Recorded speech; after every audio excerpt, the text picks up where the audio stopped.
Assalamualaikum warahmatullahi wabarakatuh. A'udzubillahi minasyaitonirrajim. Bismillah. Alhamdulillah nahmaduhu wa nasta'inu la haula wa la quwwata illa billah. Amma ba'du. Allahumma shalli ala sayyidina Muhammad wa ala ali sayyidina Muhammad wa barik wa sallim. Selamat malam saudara-saudara sekalian. Pada malam hari ini insyaallah sama-sama kita akan mengkaji tentang bab rasa, bab rasa. Apa sebenarnya rasa itu? Karena banyak orang bertanya, mengapa dalam mempelajari agama mesti harus mengenal rasa? Memang kalau hanya sampai pada tingkat syariat, bab rasa tidak dibicarakan atau disinggung. Tapi kalau sudah melewati syariat, artinya thariqat hakikat, ma'rifat dan sebagainya, rasa ini harus kita pelajari. Karena belajar ilmu agama itu berarti mulai mengenal siapa sang pencipta agama itu dan siapa sang pencipta kita itu.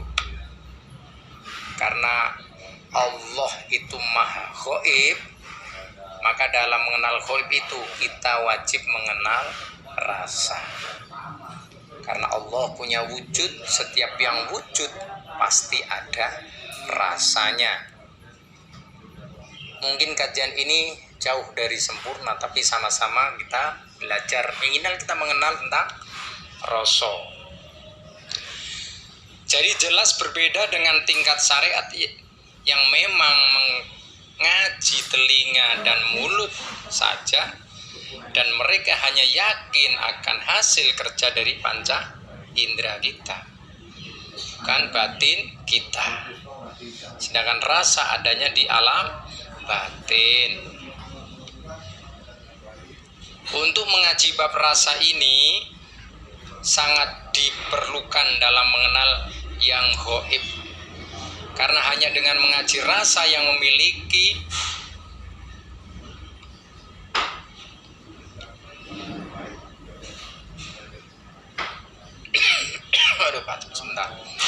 Karena hanya dengan mengaji rasa yang dimiliki oleh batin, itulah maka kita akan mengenal dalam arti yang sebenar-benarnya apa itu gaib, ya.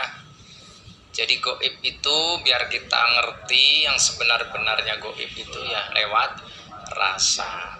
Makanya nyari yang gaib, mengenal yang gaib, bukan keluar dulu kita ngaji yang ada di dalam. Dalam bab rasa ini ada beberapa golongan menurut para ulama, para ilmuwan, ahli tasawuf menggolongkannya. Yang pertama yaitu rasa tunggal. Yang kedua sejatinya rasa. Yang ketiga rasa sejati. Dan yang keempat rasa tunggal jati. Ayo kita sama-sama kupas tentang rasa, 4 rasa tersebut. Kalau nanti nggak kelar waktunya, karena dikasih waktu cuman kira-kira kita ada 6 menitan ya menjelang nanti kita isya ya. Jadi kita 6 menitnya kita manfaatkan sebaik-baiknya. Dengarkan dengan seksama. Pertama adalah rasa tunggal. Siapa yang punya rasa tunggal? Tentu Allah Subhanahu wa ta'ala. Karena mencarinya dalam diri, maka yang empunya rasa tunggal ini ialah jasmaniyah kita, jasad kita. Adanya di mana? Yaitu kita sering merasa lelah, lemah, capek, dan lain sebagainya.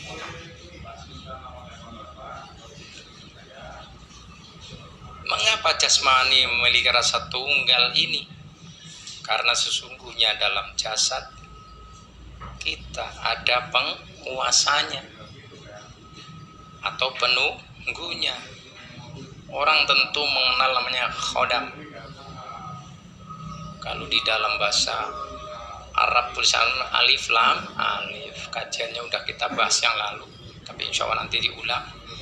Itulah sebabnya maka di dalam Al-Quran Allah memerintahkan agar kita mau merawat jasad kita, jasmani kita, badan kita. Kalau perlu kita harus menanyakan kepada orang yang ahli atau mengerti. Selain merawat agar tidak terkena penyakit jasmani kita, kita harus merawatnya agar tidak menjadi korban karena ulah hawa nafsu. Maka jasad kadang-kadang kedinginan, kepanasan, masuk angin, ya kan? Makanya bagaimana caranya? Ada yang pakai baju tebal dan lain sebagainya supaya badan nggak kena, nyuwun saya mohon maaf, kena katanya ketusuk barang gaib dan sebagainya. Kita harus menguasai doa-doa tertentu. Itu salah satu untuk merawat, ya kan?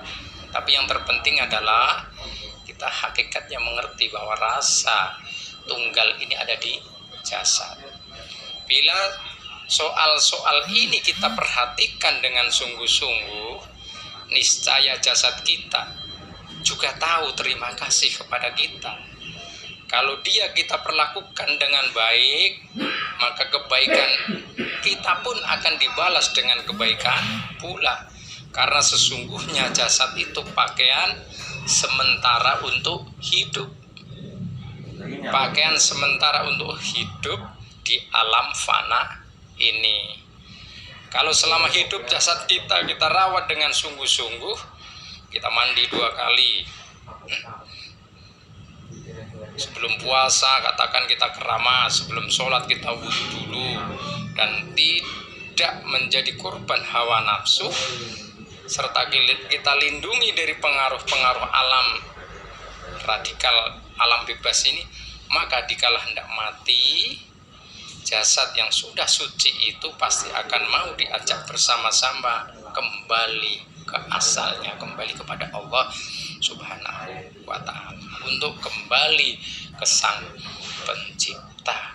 Jadi bukan hanya ruh, insya Allah jasad kita pun ikut.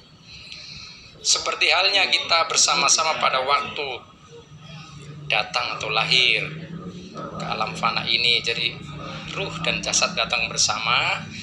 Insya Allah nanti tatkala meninggal kita sama-sama bareng gitu. Mati yang demikian dinamakan mati tidur, bahasa Jawa ini tilem, atau mati sempurna. Pandangan yang kita lakukan malah sebaliknya, mati dengan meninggalkan jasad. Kalau jasad sampai dikubur, maka khodam atau alif lam alif yang tadi akan mengalami siksa kubur, dan kelak di hari kiamat akan dibangkitkan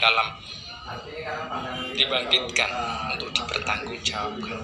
Dalam mencari nafkah baik lahir maupun batin, jangan mengabaikan jasad, jangan melupakan waktu istirahat.